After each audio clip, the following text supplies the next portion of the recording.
Hello Mark, I'm Allison, 林佳慧, and my student number is S0341033. I'm a junior. Today I'm going to read the speech, How to Revive a Neighborhood with Imagination, Beauty, and Art, given by Theaster Gates. I'm a potter, which seems like a fairly humble vocation. I know a lot about pots. I've spent about 15 years making them. One of the things that really excites me in my artistic practice and being trained as a potter is that you very quickly learn how to make great things out of nothing. That I spend a lot of time at my wheel with mounds of clay trying stuff, and that the limitations of my capacity, my ability, was based on my hands and my imagination. That if I wanted to make a really nice bowl and I didn't know how to make a food yet, I would have to learn how to make a food. That the process of learning has been very, very helpful to my life. I feel like as a potter, you also start to learn how to shape the world. There have been times in my artistic capacity that I wanted to reflect on other really important moments in the history of the US, the history of the world where tough things happened. But how do you talk about tough ideas without separating people from that content? Could I use art like these old discontinued fire hoses from Alabama to talk about the complexities of a moment of civil rights in the 60s? Is it possible to talk about my father and I doing labor projects? My dad was a roofer, construction guy. He owned small businesses, and at 80, he was ready to retire, and his tar kettle was my inheritance. Now, a tar kettle doesn't sound like much of an inheritance. It wasn't. It was stinky, and it took up a lot of space in my studio. But I asked my dad if he would be willing to make some art with me. If we could reimagine this kind of nothing material as something very special. And by elevating the material and my dad's skill, could we start to think about tar just like clay in a new way, shaping it differently, helping us to imagine what was possible? After clay, I was then kind of turned on to lots of different kinds of materials. And my studio grew a lot because I thought, well, it's not really about the material, it's about our capacity to shape things. I became more and more interested in ideas and more things that were happening just outside of my studio. Just to give you a little bit of context. I live in Chicago. I live on the south side now. I'm a West Sider. For those of you who are not Chicagoans, that won't mean anything. But if I didn't mention that I was a West Sider, there would be a lot of people in the city that would be very upset. The neighborhood that I live in is Grand Crossing. It's a neighborhood that has seen better days. It is not a gated community by far. There is lots of abandonment in my neighborhood. And while I was kind of busy making pots and busy making art and having a good art career, there was all of this stuff that was happening just outside my studio. All of us know about failing housing markets and the challenges of blight, and I feel like we talk about it with some of our cities more than others. But I think a lot of our US cities and beyond have the challenge of blight, abandoned buildings that people no longer know what to do anything with. And so I thought, is there a way that I could start to think about these buildings as an extension or an expansion of my artistic practice? And that if I was thinking along with other creatives, architects, engineers, real estate finance people, that us together might be able to kind of think in more complicated ways about the reshaping of cities. And so I bought a building. The building was really affordable. We tricked it out. We made it as beautiful as we could to try to just get some activity happening on my block. Once I bought the building for about $18,000, I didn't have any money left. So I started sweeping the building as a kind of performance. This is performance art, and people would come over and I would start sweeping. Because the broom was free and sweeping was free, it worked out. Laughter. But we would use the building then to stage exhibitions, small dinners, and we found that that building on my block, Dorchester, we now refer to the block as Dorchester Projects. That in a way that building became a kind of gathering site for lots of different kinds of activity.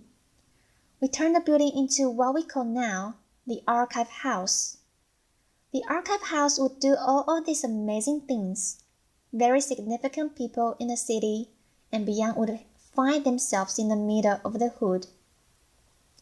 And that's when I feel like maybe there was a relationship between my history with clay and this new thing that was starting to develop, that we were slowly starting to reshape how people imagined the south side of the city.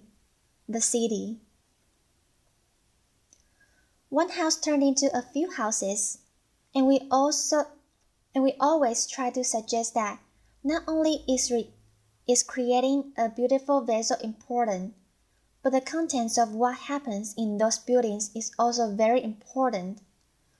So we were not only thinking about development, but we were thinking about the program, thinking about the kind of connections that could happen between one house and another, between one neighbor and another. This building became what we call the Listening House, and it has a collection of discarded books from the Johnson Publishing Corporation and other books from an old bookstore that was going out of business.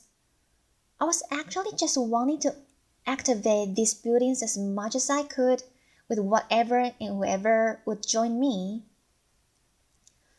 In Chicago, there's amazing building stock. This building, which had been the former crack house on the block, and when the building became abandoned, it became a great opportunity to really imagine what else could happen there. So this space we converted into what we call Black Cinema House. Black Cinema House was an opportunity in the hood to screen films that were important and relevant to the folk who lived around me. That if we wanted to show an old Melvin Van Peebles film, we could. If we wanted to show Car Wash, we could. That would be awesome. The building we soon outgrew, and we had to move to a larger space, Black Cinema House, which was made from just a small piece of clay, had to grow into a much larger piece of clay, which is now my studio. What I realized was that for those of you who are zoning junkies, that some of the things that I was doing in these buildings that have been left behind, they were not the uses by which the buildings were built, and that there are city policies that say, hey, a house that is residential needs to stay residential. But what do you do in neighborhoods when ain't nobody interested in living there? That the people who have the means to live have already left. What do we do with these abandoned buildings? And so I was trying to wake them up using culture. We found that was so exciting for folk, and people were so responsive to the work that we had to then find bigger buildings. By the time we found bigger buildings, there was, in part, the resources necessary to think about those things. In this bank that we call the Arts Bank, it was in pretty bad shape. There was about 6 feet of standing water. It was a difficult project to finance, because banks weren't interested in the neighborhood because People weren't interested in the neighborhood because nothing had happened there. It was dirt. It was nothing. It was nowhere. And so we just started imagining what else could happen in this building. Applause. And so now that the rumor of my block has spread, and lots of people are starting to visit, we found that the bank can now be a center for exhibition, archives, music for performance, and that there are people who are not interested in being adjacent to those buildings because we brought some heat, that we kind of made a fire. One of the archives that we'll have there is this Johnson Publishing Corporation. We've also started to collect memorabilia from American history, from people who live or have lived in that neighborhood. Some of these images are degraded images of Black people, kind of histories of very challenging content. And we're better than a neighborhood with young people who are constantly asking themselves about their identity to talk about some of the complexities of race and class.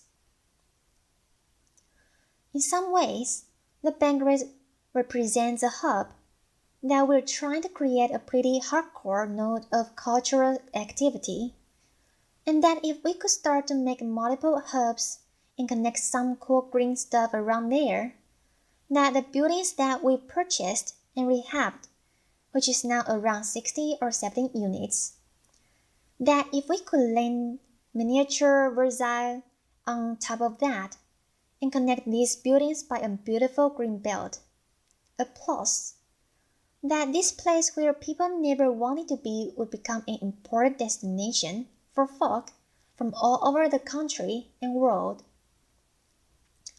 In some ways, it feels very much like I'm a potter, that we tackle the things that are at our wheel. We try with a skill that we have to think about this next bowl that I want to make, and it went from a bowl to a singular house, to a block, to a neighborhood, to a cultural district, to thinking about the city. And at every point, there were things that I didn't know that I had to learn. I've never learned so much about zoning law in my life.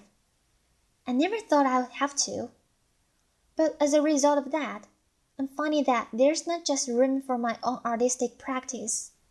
There's room for a lot of other artistic practices.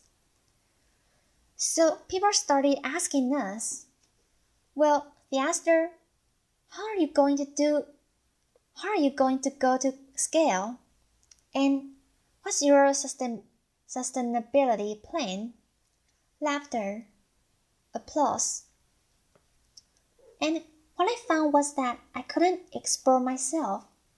That what seems necessary in cities like Akron, Ohio, and Detroit, Michigan, and Gary, Indiana, is that there are people in those places who already believe in those places.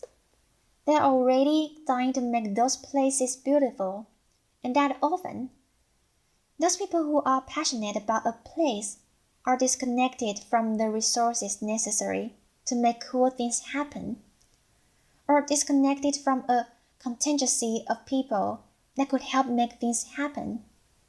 So now, we're starting to give advice around the country on how to start with what you got, how to start with the things that are in front of you, how to make something out of nothing, how to reshape your world at a will or at your block or at the scale of the city. Thank you so much. Applause. June Cohen. Thank you. So I think many people watching this will be asking themselves the question you just raised at the end. How can they do this in their own city? You can explore yourself. Give us a few pages out of your playbook about what someone who is inspired about their city can do to take on projects like yours. Theaster Gates.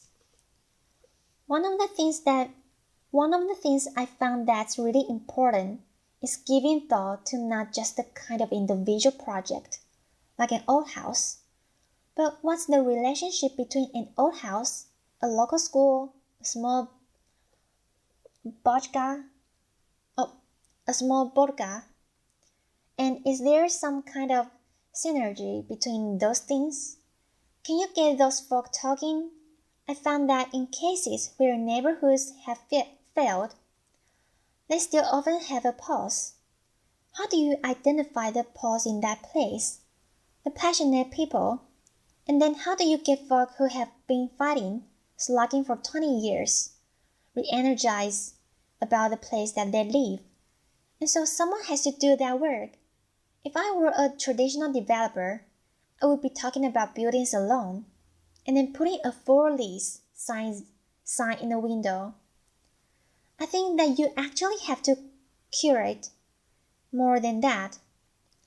That there's a way in which you have to be mindful about what are the businesses that I want to grow here, and then are there people who live in this place who want to grow those businesses with me? Because I think it's not just a culture space or housing. There has to be the recreation of an economic core. So thinking about those things together feels right. JC. It's hard to get people to create the spark again when people have been slogging for 20 years. Are there any methods you found that have helped break through? TG. Yeah, I think that now there are lots of examples of folk who are doing amazing work, but those methods are sometimes like when the media is constantly saying that only violent things happen in a place, then based on your skill set and the particular context, what are the things that you can do in your neighborhood to kind of fight some of that? So I found that if you're a theater person, you have outdoor street theater festivals.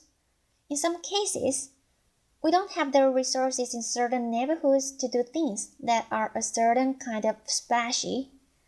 But if we can then find ways of making sure that people who are local to a place, plus people who could be supportive of the things that are happening locally, when those people get together, I think really amazing things can happen.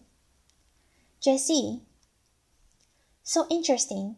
And how can you make sure that the projects you're creating are actually for the disadvantaged,